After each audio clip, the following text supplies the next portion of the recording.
150 piztia ezberdin munduan zehar.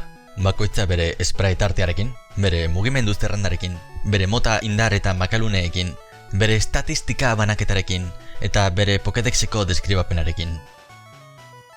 1988ko Pokemon jokoak jada edukiz gainezka zeuden. Zer esan gaur egungo jokoei buruz? Eta bildu guztiak, leloak esaten duenez.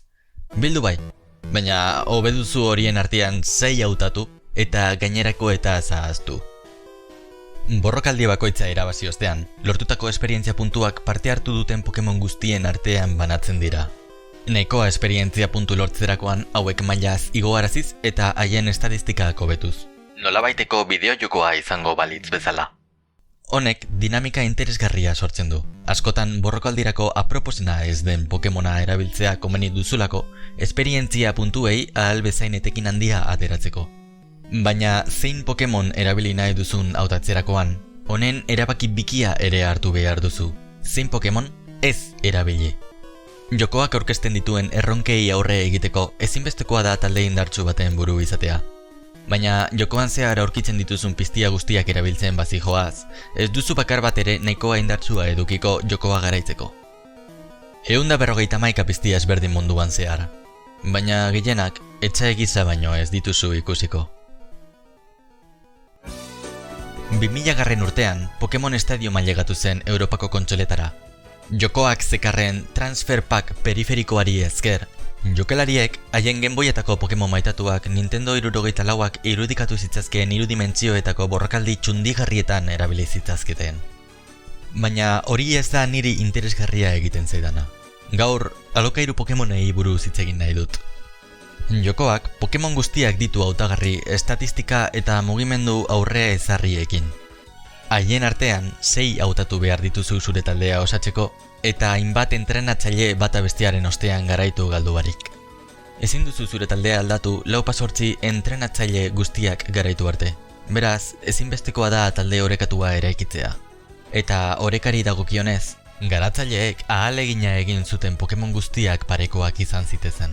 Estatistika eskasagoak dutenak, hobeto entrenatuak daude konpensatzeko. DV hobeagoak Pokemon jokoetan adituentzako. Eta mugimendu hobeagoak ere izaten dituzte. Abra txikiak psikiko erasoa erabili dezake, jokoan hoberenetarikoa. Kadabra indartsuagoak psikoizpi ahulagoa erabili dezake. Eta alakazan miresgarria, oraingoan konformatu behar izango da konfusio xumearekin. Tira, aipatu beharra, garatzaileak oreka bilatzen saiatu ziren arren, Pokemon batzuk besteak baino hobeagoak direla. Jokoaren erronka guztiak garaitzean, Mewtworen aurka egin dezakezu. Eta ondo gogoratzen dut, Caterpie umilaren itsatz tiroa nere estrategian ezinbesteko betekizuna izan zuela, joko nagusietan inoiz gauzatuko ez litzatekeen zerbait delako.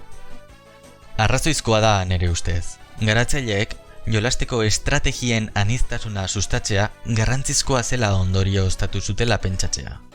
Eta naiz eta alde onak izan, Pokemon joko nagusiek duten hobekuntza sistema bezalakoek, askotan joko mekaniken aniztasuna oztopatu dezakete. Diablo 2 jokoan maila igotzen duzun bakoitzean. Zure estatistikak hobetzeko 5 puntu eskuratzen dituzu eta beste puntu bat zure abileziak hobetzeko. Estatistiken hobekuntzarekin ez daukat arazorik. Tira, agian ia beti estrategia berdina erabili nahi duzula. Indar eta moldenekoa armadura ona janzteko, gainerakoa bizitzan eta energian ezerrez. Baina hori arazo ezberdina da. Gaur, abilezia zuhaitzaren inguruan hitz egin nahi dut. Sorginkeria batetan puntu bat jartzen duzunean, sorginkeria hori erabili dezakezu. Gero eta puntu gehiago jarri, gero eta indartsuagoa bilaketzen da. 20 puntuko maksimora heldu arte.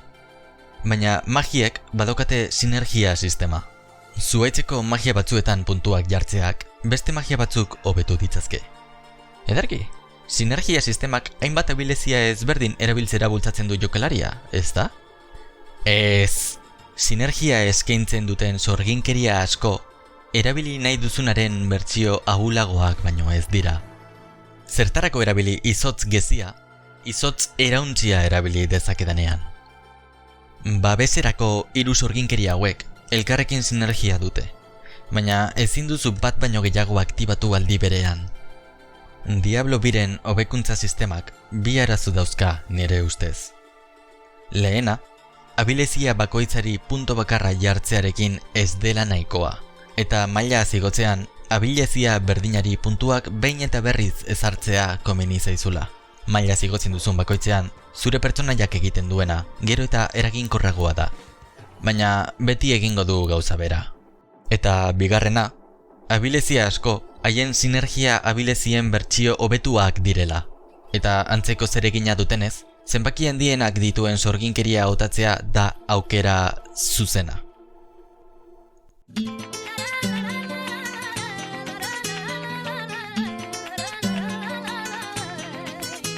Resident Evil 4 jokoan, armak hobetu ditzazkezu. Eta Diablo 2 bezala, arma bakoitza hainbat alditan hobetu dezakezu. Baina ezberdintasun garrantzitsu bat dago joko bien artean.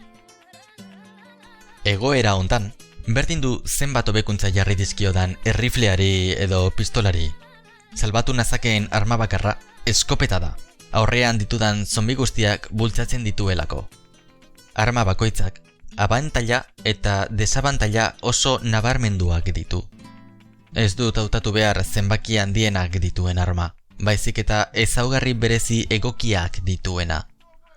Resident Evil 4 daukan hobekuntza sistemak ez du aniztasun mekanikoa oztopatzen. Joko honek arma ezberdinak erabiltzea sustatzen du aurrean duzun egoeraren arabera. Baina naiz eta hobekuntza sistema aniztasun mekanikoaren oztopo ez izan, ez da honen sustatzaile ez da ere.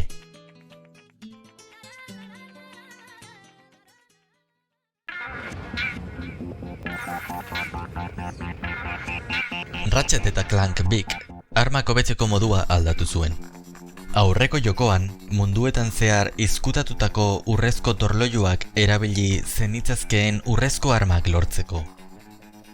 Bigarren jokoan ordea, armek erabiltzen dituzun heinean esperientzia puntuak lortzen dituzte, Pokemon jokoetan bezala, baina berriz ere, ezberdintasun garrantzitsu bategaz. Armek behin baino ezin dute maila zigo. Arma bat hobetu duzunean, ez du esperientzia puntu gehiagorik lortuko. Ondorioz, etxaiek eskaintzen duten esperientzia puntuei etekina atera nahi badiezu, oraindik hobetu ez dituzun armak erabiltzea da zure aukera bakarra. Hau da, beti arma berdina erabiltzeak, esperientzia puntuak alferrik galtzea dakar.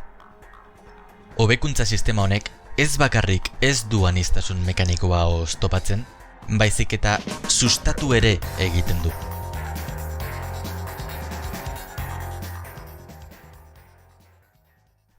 From Softwareen Souls jokoek antzeko hobekuntza sistemak dituzte haien artean. Bideo hontan, ez daukat pertsonaiaren maila zigotzeko sistemaren inguruan ezer esateko, baina bai armak hobetzeko sistemaren inguruan. Munduan aurrera egiten duzun heinean, hobekuntza harriak topatu ditzazkezu, eta errementari batek harri hauek erabili ditzazke zure armak hobetzeko. Arma bakoitza 10-15 alditan hobetu dezakezu. Orduan, zein da jokoen arteko ezberdintasuna? Harri kategoria kopurua. Demon's Souls jokoak 15 harri kategoria ezberdin ditu. Bloodbornek berriz kategoria bakarra. Bloodbornen bi arma hobetu nahi bat dituzu, baliabideak arma bien artean banatzera behartuta zaude. Eta ezin izango duzu izan zitekena bezain indartsua den armarik eduki. Komenigarriagoa da arma bakarra hautatzea. Demon's Souls jokoan ordea, hobekuntza harri kategoria bakoitzak ezaugarri ezberdinak eskaintzen dizkio armari. Zure pertsonaiak molde handia badauka, harri zorrotzek eta zorbatzarriek beste hobekuntza harriak baino aproposagoak diren armak sortuko dituzte. Baina harri bi hauek erabiltzeak ez dakarrenez beste harriak galtzea, zergatik ez arma gehiago hobetu. Lehen esan bezala zure pertsonaiak molde handia badauka, zorbatzarriekin hobetutako katana zorrotz bat, argi-harriekin hobetutako mazo bedeinkatua baino boteretsuagoa izango da. Baina ekaitzen santutekiko ezurdura bizidunak ahulak dira magiaren eta kontusio erasoen aurka. Gauza biak, mazo bedeinkatuak dituena. Eta suzko alabardak ez du aizkora astunak bezain beste min egingo indarrean oinarritutako pertsonaia batek erabilia. Baina bere irismen bikaina eta eraso vertikalak aizkorarenak baino baliotsuagoak izan daitezke egoera askotan. Ez dut uste, Demon Soulsek daukan hobekuntza sistemak Ratchet eta Clank Big daukanak bezain beste sustatzen duenik aniztasun mekanikoa. Baina beste gauza batzuk ere bikain egiten ditu.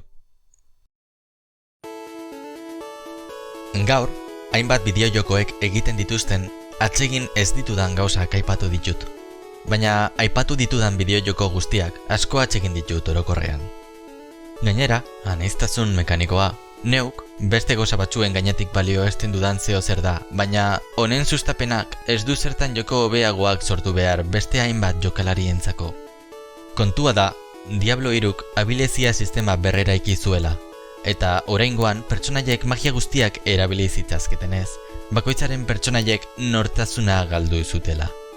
Orain, etzenukan tximista sorgina, edo meteor sorgina, sorgin arrunta baizik. Sorgin guztiek egin zitzazketelako sorginkeria guztiak, eta aniztasun mekanikoaren bila beste zeo zer galdu zen. Eta Pokemon jokoen funtsa ez da estrategiaren maisua izatea, edo estatistika bakoitzari ahal bezain beste etekin ateratzea. Zure Pokemonekin ere ikitzen duzun harremana baizik. Suposatzen dut, Gari Asen aurka galtzera eraman zuen mentalitatearen antzekoa daukadala. Eta hala ere, gogoratzen dut ez nuela Haunter nere taldetik kendu nahi, naiz eta Gengar eduki.